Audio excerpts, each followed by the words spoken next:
Stafford the electric engine spends most of his days transporting livestock for Farmer McColl. He's the perfect engine for this task because unlike steam engines or diesel engines, he doesn't make much noise and he doesn't startle the animals.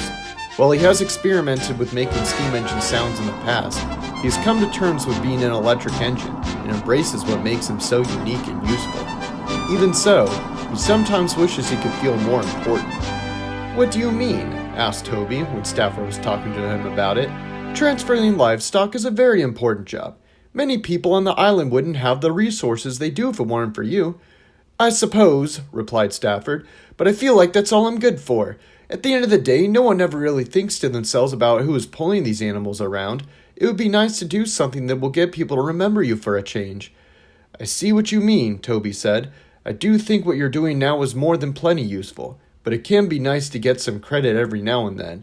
Just hang in there. If you're looking for a time to shine, I'm sure it'll come very soon." "I hope so," Stafford thought to himself. Meanwhile, there were thieves on the loose near Edward's branch line. There were many reports of theft. After some investigating, the police found remnants of some of the things that had been reported as stolen along the branch line. Every few days there would be more and more things by the rails, but they could never catch the thieves. The police went to see Sir Topham Hatt and asked him about using an engine to try and catch them off guard. "There's no roads near the lines, so we can't drive our cars back there," they said, "and we think they've caught on to Edward's train schedule and only go by there when there's no trains." "Say no more," replied Sir Topham Hatt. "I know just the engine for the job." Sir Topham Hatt and the police went to see Stafford to talk to him about it. "They already won't be expecting an engine when they go by the line, and you're also a quiet engine and would be able to get close up without giving yourself away. They won't see it coming. What do you say?"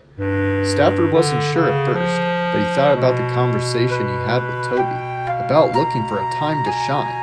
"I'll do it," said Stafford, and the police began to tell Stafford their plan.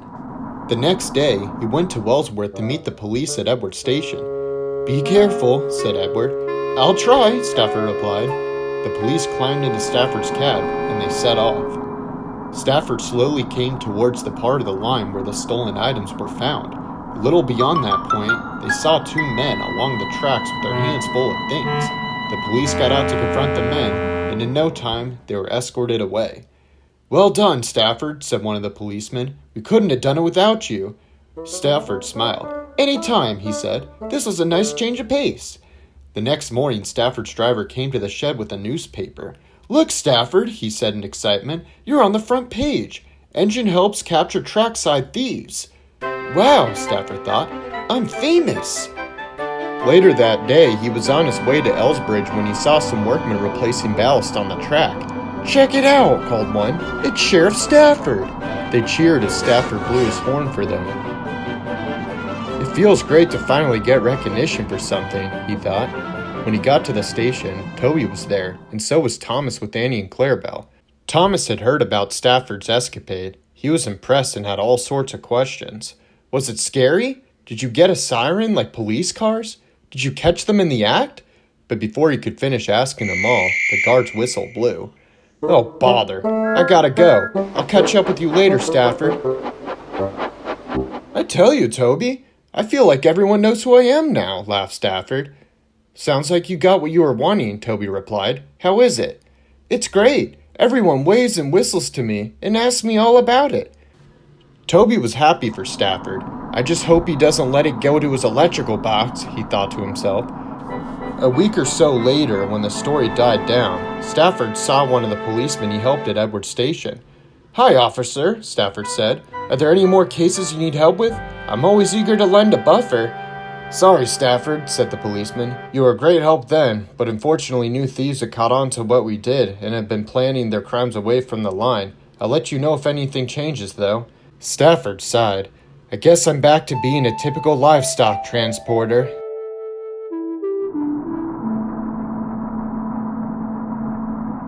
The next day, he was taking some sheep to a new field. He was still a little down until he noticed a family nearby looking at all the sheep coming out of his cars.